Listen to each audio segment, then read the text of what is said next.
पैसे टाकायचे, माणसं एकच घ्यायचा प्रयत्न करायचा आणि निवडणुका जिंकायचा हा त्यांचा प्रयत्न दिसतो. काही कार्यक्रम त्यांनी घेतले, पण त्या कार्यक्रमामध्ये सत्यता किती आहे याचा विचार करायची वेळ आली. सतत ते सांगतायत की आम्ही महिलांच्यासाठी लाडली बहीण हा कार्यक्रम घेतला. लाडली बहिणीच्यासाठी काही 2 पैसे दिले. माझी काही तक्रार आहे, तुम्ही आयुष्य द्या, पण लाडली बहिणीला 1500 रुपये देणं याच्यापेक्षा सुद्धा तिचं रक्षण करणं तिची आज आवश्यकता आहे. आणि आजच्या राजकीयमध्ये भाजपच्या राजकीयमध्ये महाराष्ट्रामध्ये स्त्रिया या सेफ आहेत, सुरक्षित आहेत असं म्हणण्याची स्थिती नाही आहे. या युती सरकारच्या कालावधीमध्ये महिलांच्या अत्याचारामध्ये वाढ झाली आणि तुम्हाला माहीत आहे करण्यामध्ये ठाऊक नाही, पण या 2 वर्षामध्ये जेव्हा त्यांचं राज्य या 2 वर्षामध्ये महाराष्ट्रात 67,381 महिलांचं अत्याचार झाले. 67,000 महिलांचं हत्या होती. याचा अर्थ असा ज्याची नोंद महाराष्ट्र सरकारमध्ये दर तासाला या राज्यामध्ये 5 महिलांच्यावर अत्याचार केले जातात. आणि दुर्दैवाने आज या राज्याची जी मुली आणि स्त्रिया गायब झाल्या, सापडत नाहीत, त्यांचाही आकडा हा जवळपास 60,000च्या आसपास. आणि जे राज्यकर्ते आमच्या भगिनीचा पत्ताचा शोध घेऊ शकत नाही की ही सगळी जबाबदारी फक्त तुमच्या एका मतदारसंघाची, एका तालुक्याची नाही. आबा आपले आहेत, आपल्याला वाटत होतो आपल्या तासगाव तालुक्याचे आबा, तासगाव कवठे मंकाळ मतदारसंघाचे आबा, पण आबा तुमच्या पुरते मर्यादित नव्हते. फक्त तुमच्या गोरगरिबांच्या कामासाठी आबा राबत नव्हते. आम्ही अडचणीत असताना, वसंतदादा कुटुंब अडचणीत असताना सुद्धा आबा पळून यायचे. राज्यात वसंतदादांना मानणारा, पवार साहेबांना मानणारा जो जो वर्ग आहे त्या वर्गापर्यंत आबांनी आपलं काम पोचवलं, प्रेम पोचवलं, आधार दिला.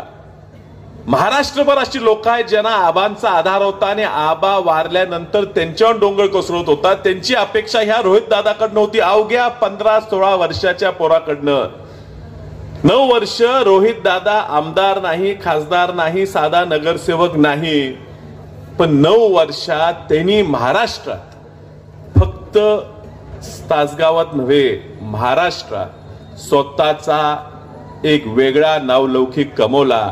हा तुमच्या सगळ्यांच्या आशीर्वादाने प्रेमामुळे. हे विसरून चालला.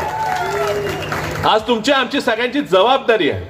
एवढ्या तरुण वयात ह्या व्यक्तीला एवढी मॅच्युरिटी आलेली आहे, एवढी परिपक्वता आलेली आहे, ह्याला सांभाळून घ्यायची जबाबदारी आज तुम्हा आमची आलेली आहे. तो निवडणूक काय सत्तेसाठी लढवत नाही. तुम्हालाही माहिती आहे, जो समोर निवडणूक आपल्या विरुद्ध लढवतोय त्याला सत्तेशिवाय जगता येत नाही. सत्तेचं एवढं हवस आहे की मी मागच्या वेळेस सांगितलं की स्वतःच्या पोराला सुद्धा बाजूला सारून माणूस पुढे. त्यांना सत्ता द्यायची असेल तर आपण ग्रामपंचायतीची त्यांना देऊया. आवी काका, तुम्हाला विनंती आहे की पुन्हा काय तुम्ही आता ग्रामपंचायत लढवू नका, तुमच्या बंधूंना तिथं सरपंच पदाची संधी द्यावी. पण ह्या विधानसभेत आबांचा मुलगा त्या ठिकाणी गेला पाहिजे. आबांची आठवण ही त्या विधानसभेत बसून महाराष्ट्राच्या प्रत्येक आमदाराला झाली पाहिजे की आबांसारखा पोरगा कसा काम करतो, कसा बोलतो, कसा लक्षवेधी मांडतो, हे तुम्हाला सगळ्यांना दाखवायचं आहे. आणि म्हणून ह्या रोहित दादाच्या मागे तुम्ही आम्ही राहिलं पाहिजे. साहेब, जो विश्वास तुम्ही आमच्यावरती ठेवलेला आहे, राष्ट्रवादी काँग्रेस शरदचंद्र पवार पक्षाच्या उमेदवाराचा विजय ही काळ्या दगडावरची पांढरी रेघ आहे असं म्हणलं तरी वावगं ठरणार नाही. आज या विधानसभेच्या निवडणुकीला सामोरं जात असताना मी आबांनी आपल्या समोर काय काम केलं होतं हे न बोलता गेल्या 10 वर्षामध्ये ज्या पद्धतीने आम्ही सर्वांनी वाटचाल केलेली आहे, सर्व कार्यकर्त्यांनी खडतर प्रवासामध्ये आमची साथ निभावलेली आहे. माझ्या राजकीय कारकिर्दीमध्ये पदार्पण मी करत असताना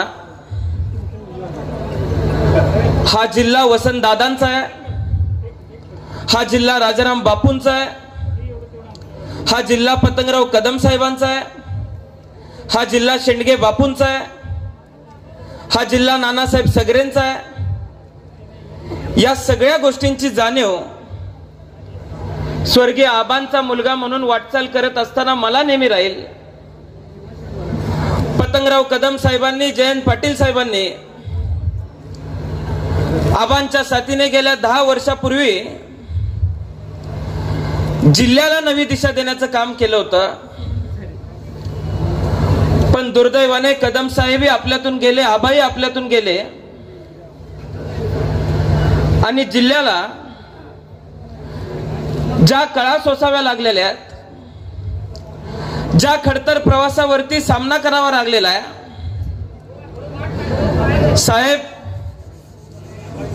तुम्ही सर्वांनी आम्हा तरुण सहकाऱ्यांवरती ज्या पद्धतीने विश्वास ठेवलेला आहे, मी आपल्या माध्यमातून सर्व लोकांना एकच ग्वाही देऊ इच्छितो की जिल्ह्याला 10-12 वर्षापूर्वी ज्या पद्धतीने सोनेरी दिवस मिळालेले होते, त्याच पद्धतीने सोन्याचे दिवस परत आणल्याशिवाय आम्ही सुद्धा स्वस्थ बसणार नाही. आज राष्ट्रवादी काँग्रेस शरदचंद्र पवार पक्षाचा अधिकृत उमेदवार म्हणून मी आपल्या सर्वांसमोर उभा असताना अनेक वेळेला वेगवेगळ्या माध्यमातून मी आपल्या सर्वांसमोर आलेलो आहे, माझ्या भावना व्यक्त केलेल्या आहेत. पण आपल्या सर्वांसमोर या मतदारसंघाचा उमेदवार म्हणून माझ्या भावना व्यक्त करणं मला फार जड जातंय. गेल्या 10 वर्षामध्ये कशा पद्धतीने आम्ही वाटचाल केलेली आहे, काय परिस्थितीतून आम्ही सगळे पुढे गेलेलो आहे.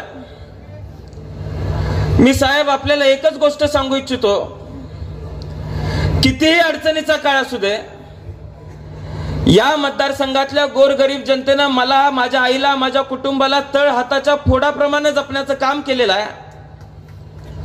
या पुढच्या काळामध्ये यांच्यासाठी मी कुठेही कमी पडणार नाही, हा साहेबांच्या साक्षीने मी तुम्हाला सर्वांना शब्द देतो. मी आपल्याला सर्वांना सांगतो, 2019च्या निवडणुकीला मी आपल्या सर्वांसमोर छाती टोकून सांगायचो की विरोधी पक्षात असताना 110 कोटी रुपयांचा निधी आम्ही आणला. त्या काळात तो निधी मोठा वाटायचा, कामं कशी करायची आहेत हे माहित नव्हतं. थोडासा अभ्यास चालू झाला. मंत्रालयामध्ये रोहितदादा पवारांच्या बरोबर फिरत असताना ते त्यांच्या मतदारसंघात काय करतायत तेच आपण आपल्या मतदारसंघात केलं पाहिजे असं मला वाटायला लागलं. त्यांच्याकडून जो प्रस्ताव तयार होईल तो प्रस्ताव मी तयार करायला लागलो. साहेब 2.5 वर्ष महाविकास आघाडीचं सरकार होतं, त्यातला 1.25 वर्ष कोरोनाचा काळ होता. फक्त 1.5 वर्षाच्या काळामध्ये या मतदारसंघामध्ये 850 कोटीपेक्षाची जास्त कामं आम्ही करू शकलो. या पुढच्या काळामध्ये काम करत असताना मतदारसंघातल्या गावगाड्यामध्ये शाळा चांगल्या झाल्या पाहिजेत. आम्ही सर्वांनी प्रयत्न केला. 40हून अधिक शाळांना 1-1 कोटीपेक्षा जास्त निधी दिला. आरोग्याच्या